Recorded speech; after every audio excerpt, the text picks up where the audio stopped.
तो चलिए त्रिघात बहुपद के बारे में बता रहा हूं। जो त्रिघात बहुपद का मानक रूप क्या होता है, सबसे पहले मैं पहचानूंगा कैसे कि ये त्रिघात बहुपद का मानक रूप है। अगर मुझे कहीं भी या एग्जाम में ही पूछ दिया कि त्रिघात बहुपद का मानक रूप क्या होता है, एक ऑब्जेक्टिव में दे दिया, तो मैं कैसे पहचानूंगा?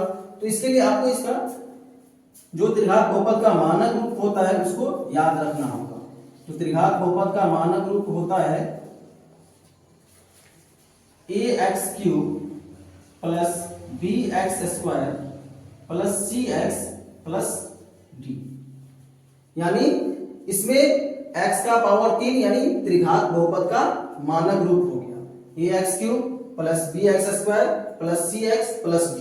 अब इसमें जो अगर कोई भी बहुपद है, अगर एक पदी बहुपद है तो उसमें शून्यकों की संख्या 1 होगी, द्विघात बहुपद है तो शून्यकों की संख्या 2 होगी, और त्रिघात बहुपद है उसमें शून्यकों की संख्या 3 होगी। इसी तरह से जितने घात होंगे उतने उसके शून्यक बढ़ते जाएंगे। तो इसमें शून्यक जो होगा वो अल्फा, बीटा और गामा, यानी मैंने मान लिया कि अल्फा, बीटा और गामा इसके 3 शून्यक हैं। तो चलिए इसके जो बनाने के नियम है और फॉर्मूले हैं वो मैं बता रहा हूं। तो अगर मैं इस तीनों को जोड़ने का यानी शून्यकों का योग, अगर त्रिघात बहुपद दिया हो तो शून्यकों का योग क्या होगा? तो पहला है alpha plus beta plus gamma equal to, इसमें भी है क्या, जो alpha plus beta plus gamma equal to हो जाएगा माइनस b/a, यानी इसमें भी शून्यकों की संख्या जो होगी, मैं इसको इस तरह से भी लिख सकता हूं, शून्यकों का योग बराबर, इसमें क्या हो जाएगा माइनस x² का गुणांक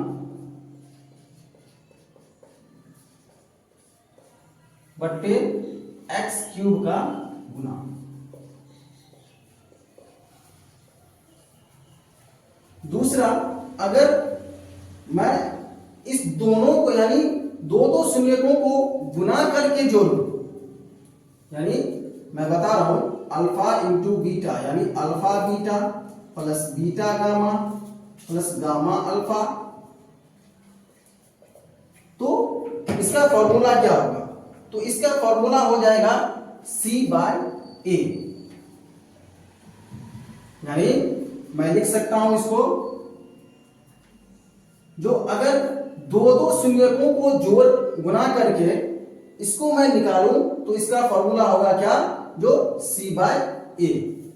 और अगर मैं तीनों शून्यकों को गुना करूं यानी alpha into beta into gamma, तो यानी लिख सकता हूं अल्फा बीटा गामा भी, तो इसका फॉर्मूला हो जाएगा माइनस d/a, यानी इसको मैं लिख सकता हूं शून्यकों का गुणनफल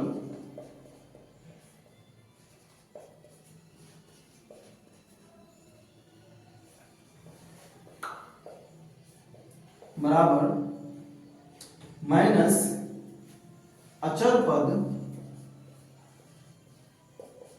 बट्टे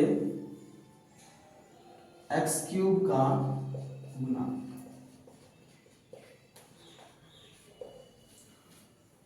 तो ये त्रिघात बहुपद के मानक रूप। और अगर समीकरण रूप पूछे तो त्रिघात बहुपद का समीकरण रूप जो हो जाएगा ना, मैं लिख देता हूं नीचे, सेम उसी तरह से है त्रिघात बहुपद का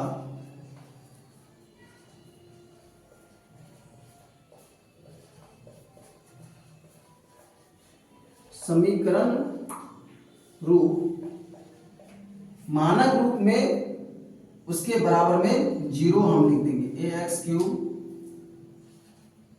plus bx² plus cx plus d equal to 0। जिस तरह से द्विघात समीकरण बराबर मैंने लिखा था ax² plus bx plus c equal to 0, उसी तरह से इसका त्रिघात बहुपद का भी समीकरण रूप ax³ plus bx² plus cx plus d equal to 0 होगा।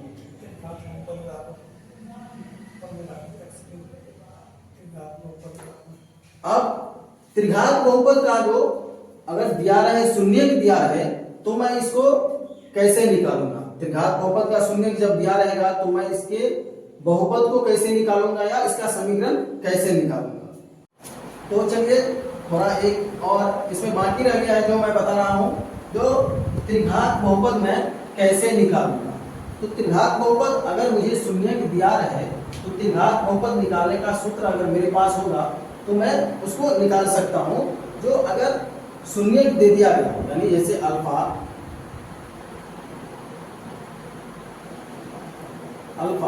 बीटा और गामा यानी 3 शून्यक दे दिया गया तो मैं कैसे निकालूंगा? तो इसका फॉर्मूला होता है त्रिघात बहुपद बराबर x cube minus alpha plus beta plus gamma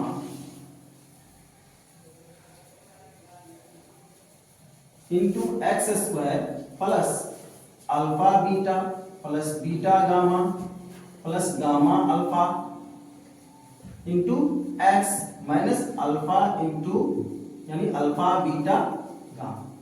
यानी इस पे जैसे मैं एक एग्जांपल ले लेता हूं, जैसे इसमें अगर अल्फा का मान 2 दिया हो, बीटा का मान 3 दिया हो और गामा का मान -1 दिया हो, तो इसमें मैं कैसे निकालूंगा त्रिघात बहुपद?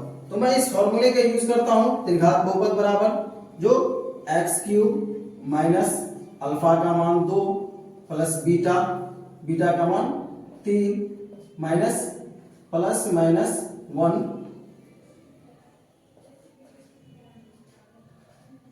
Into x square plus alpha beta यानी अल्फा और बीटा को गुना करूंगा plus beta gamma 3 into -1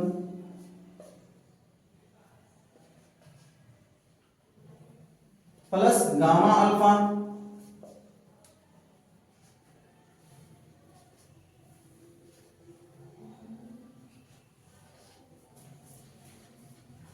into x minus alpha into beta into gamma.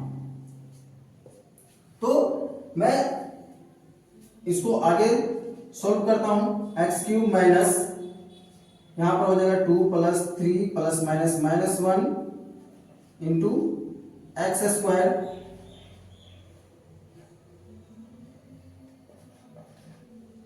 Plus यहां पर 6, यहां पर मैं गुना करूंगा तो -3, यहां पर -2 इंटू एक्स माइनस यहां पर मैं गुना करूंगा तो माइनस माइनस प्लस 6 यानी एक्स क्यूब माइनस इसको मैं सॉल्व करूंगा तो 4 एक्स स्क्वायर प्लस यहां पर करूंगा तो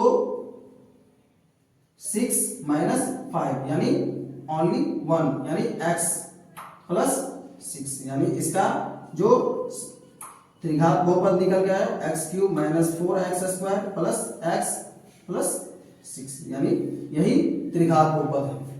तो माय डियर स्टूडेंट्स, मैंने जो आपको बताया है वो बहुपद के बारे में अगर आप अच्छे तरह से अगर लाइन बाय लाइन यानी अच्छे तरह से आप अगर सुनेंगे और समझेंगे तो जरूर आपको इसमें बहुत ही फायदा मिलेगा। और अगर आपने स्किप किया तो आपको कुछ ना कुछ फिर से दोबारा आपको वापस जाना होगा उस बात को समझने के लिए जो मैंने बताया है। तो माय डियर स्टूडेंट्स, तो इसमें आगे जो है त्रिघात बहुपद में जो एक चीज बाकी रह गया उसमें जो है सो विभाजन एल्गोरिथम यानी जो अगला चैप्टर जो है 2.3 इसमें विभाजन एल्गोरिथम है। तो विभाजन एल्गोरिथम होता क्या है, यानी पहले ये समझ लेना जरूरी है विभाजन एल्गोरिथम।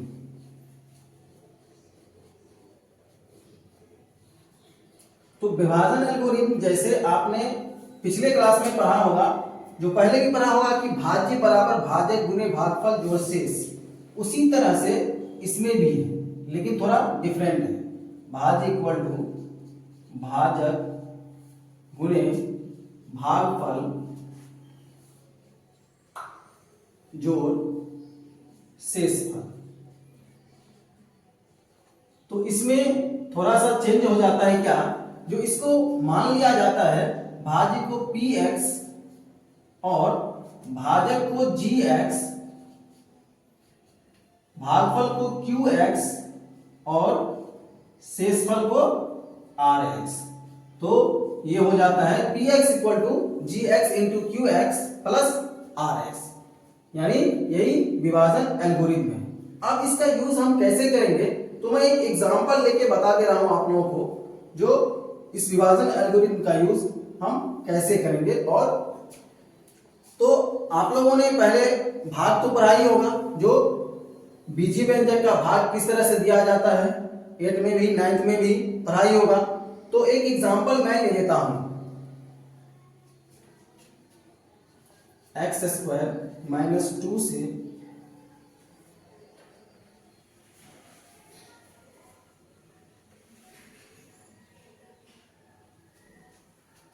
टू एक्स का power 4 minus 3x cube plus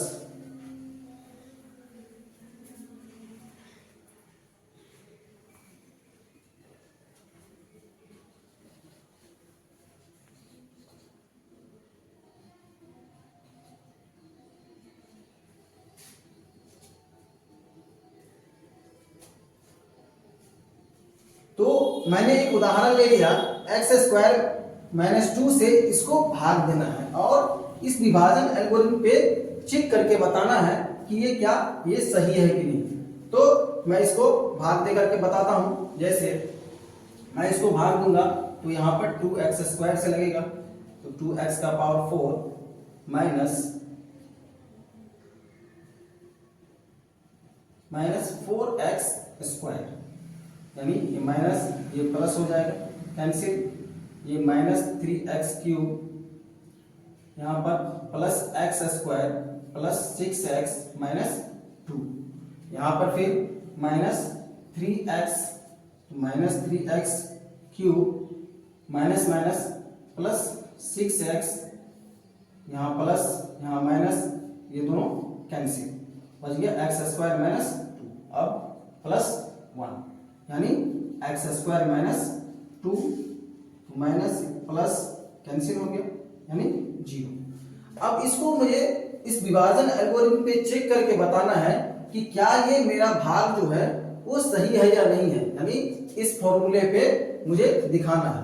तो यहां पर मैं लिख दे रहा हूं पी एक्स इक्वल टू जो है वो 2x का power 4 minus 3x cube minus 3x square plus 6x minus 2 है।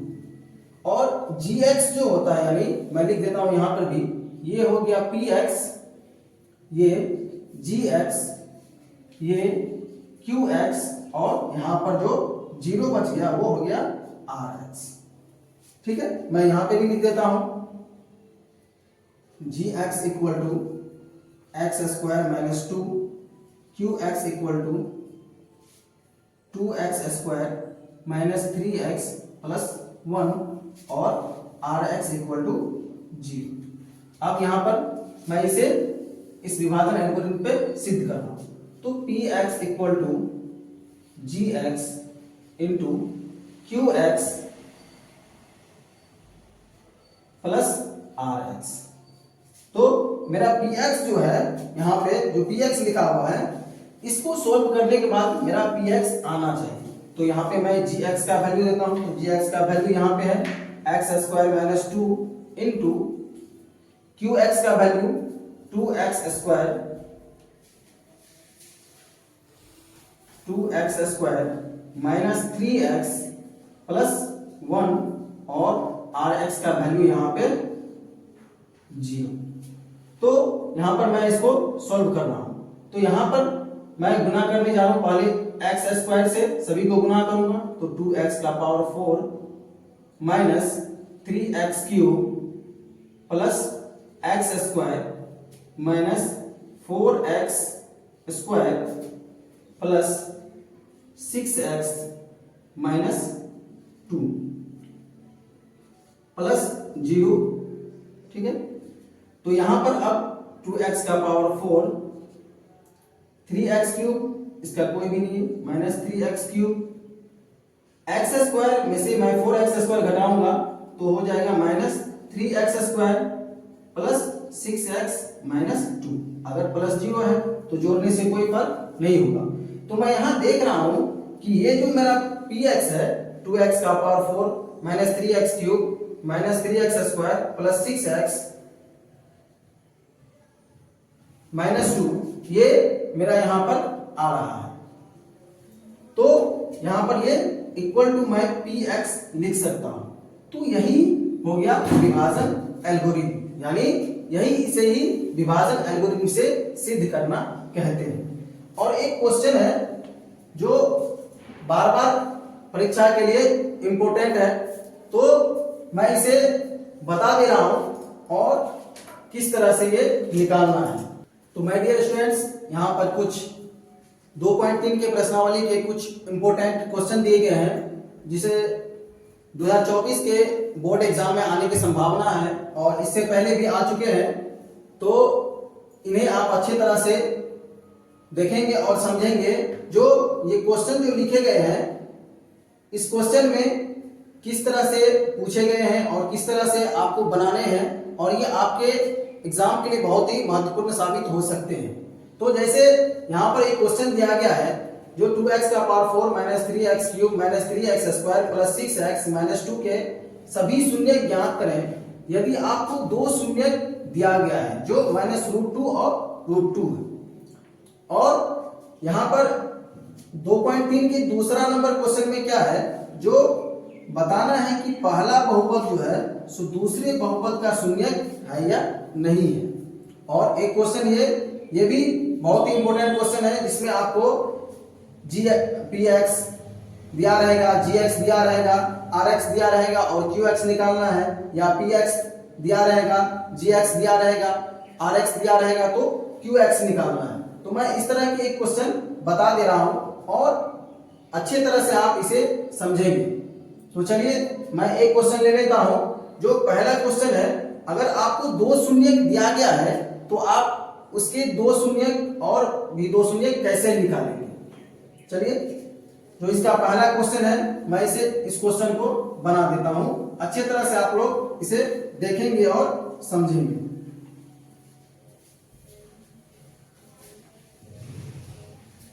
तो इसमें आप लोगों को सबसे पहले क्या करना है, जो दो शून्य दिया गया है तो ये पहले आपको समझना है कि यहाँ पे चतुर्घात बहुपद है।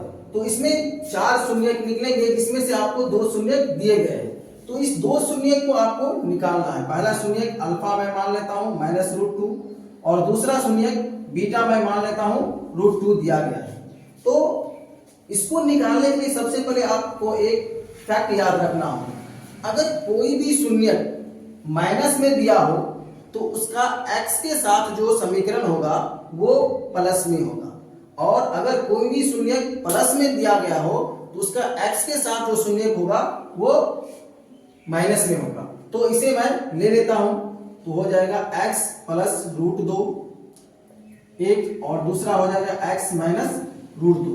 अब मैं इस दोनों का गुणनफल निकालता हूं, तो x plus √2 into x minus √2। अगर इसको मैं सॉल्व करूंगा तो आप भी सॉल्व कर सकते हैं, a plus b into a minus b के फॉर्मूले पे। तो ये हो जाएगा a² माइनस b², यानी x² माइनस √2 का स्क्वायर, यानी x² माइनस 2। अब मुझे दो शून्यों का गुणनफल निकल गया, तो मैं इसे अब इस द्विघात बहुपद जो आ गया है मेरे पास दो शून्य वाला x² माइनस 2, इससे मैं इसमें डिवाइड करूंगा। तो चलिए मैं यहाँ पे इसे डिवाइड कर देता हूं। x² माइनस 2x का power 4 minus 3x³ minus 3x² plus 6x minus 2। तो यहाँ पर 2x² 2x का power 4 minus 4x² minus plus ये कैंसिल हो जाएगा minus 3x³ plus x² plus 6x minus 2। अब माइनस 3x, तो minus 3x³ plus 6x plus minus cancel x square minus 2 plus 1, तो एक्स स्क्वायर माइनस 2 यानी ये निकल के 0 आ गया। तो इसमें हमें दो शून्यक निकालने हैं, तो दो शून्यक से अगर मैं भाग देता हूं तो मेरे पास यहाँ पर ये एक द्विघात बहुपद आता है। अगर मैं इसे सॉल्व करूंगा तो मुझे जो दो शून्यक नहीं दिया गया है वो दो शून्यक मुझे पता चल जाएगा। तो चलिए मैं इसके इस द्विघात बहुपद को खंड करता हूं, तो 2x square minus 3x plus 1 यानी इक्वल टू 0। तो 2x square minus 2x minus x plus 1 equal to 0। यहाँ पे 2x कॉमन, तो x माइनस 1 माइनस 1 कॉमन, तो x माइनस 1 इक्वल टू 0। तो 2x minus 1 into x minus 1 equal to 0।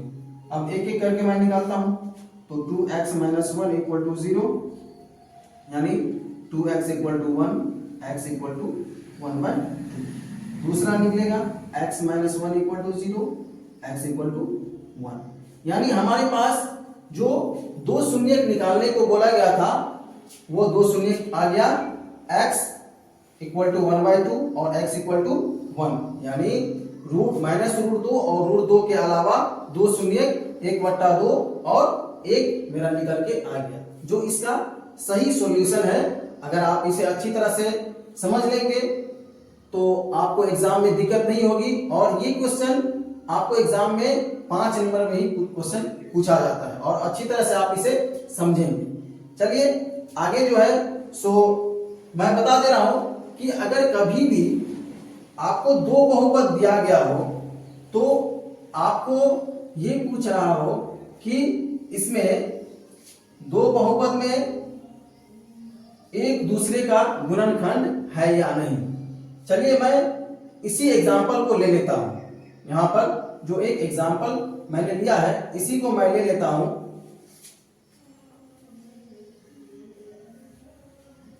जैसे अगर मुझे दिया रहेगा कि एक्स स्क्वायर माइनस 2 ये जो है सो एक्स स्क्वायर माइनस 2 जो है ये बहुपद इस बहुपद का गुणनखंड है कि नहीं।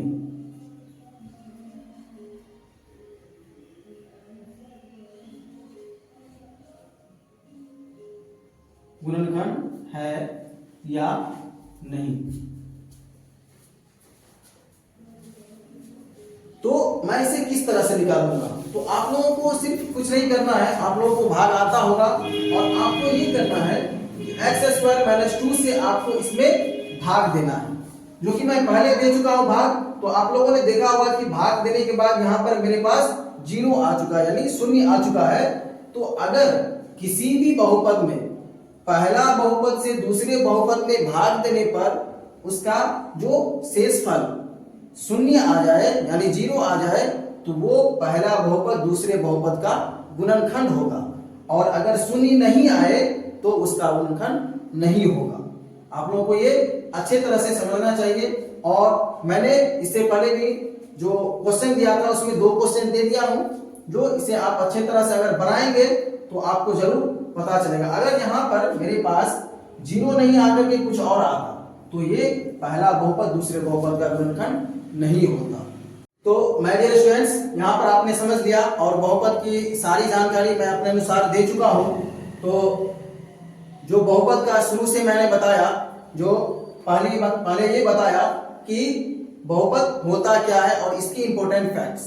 तो आप लोगों को ये सारी जानकारी बहुपद का जो भी जानकारी है दूसरे चैप्टर का वो आप सिर्फ 3 वीडियो में प्राप्त कर सकते हैं, और आपको 3 वीडियो में मिलेगा, जिसमें पहले वीडियो में आपको पूरे बहुपद के बारे में जो महत्वपूर्ण तथ्य है उसके जो मेन फैक्ट्स हैं वो आपको मिलेंगे, और दूसरे वीडियो में आपको द्विघात बहुपद के बारे में, उसके प्रश्नों के बारे में, उसके समीकरण के बारे में कैसे निकालना है, किस तरह से आपको सॉल्व करना है उसके बारे में जानकारी मिलेगी। और तीसरे वीडियो में आपको त्रिघात बहुपद के बारे में वहां से त्रिघात बहुपद निकालना कैसे है, उसका मानक रूप कैसे है, और आपको विभाजन एल्गोरिथम जो मैंने अभी बताया, जो विभाजन एल्गोरिथम क्या है, उसका फॉर्मूला क्या है, और एक बहुपद पहले बहुपद दूसरे बहुपद का गुणनखंड कैसे होगा, अगर आपको दो शून्य दिया गया है तो आपके दो और शून्य कैसे निकाल सकते हैं। तो इन सभी की जानकारी आपको तीसरे वीडियो में मिल जाएगा। और मैं आशा करता हूं कि जब आप ये बहुपद का वीडियो देखेंगे तो आप अच्छी तरह से संतुष्ट हो पाएंगे। और अगर आपको कहीं भी कोई दिक्कत होती हो या समझने में या कहीं भी कोई भी दिक्कत आ रही हो तो आप मुझे कमेंट बॉक्स में बता सकते हैं और मैं अगले वीडियो में आपका ये सॉल्यूशन अच्छे से कर दूंगा। तो मैं अब विदा लेता हूं आप लोगों से और फिर मिलूंगा अगले वीडियो में। लेकिन उससे पहले आप लोगों को ये अच्छे तरह से समझना होगा कि जो प्रोत्साहन देना है उस प्रोत्साहन के लिए आपको क्या करना है।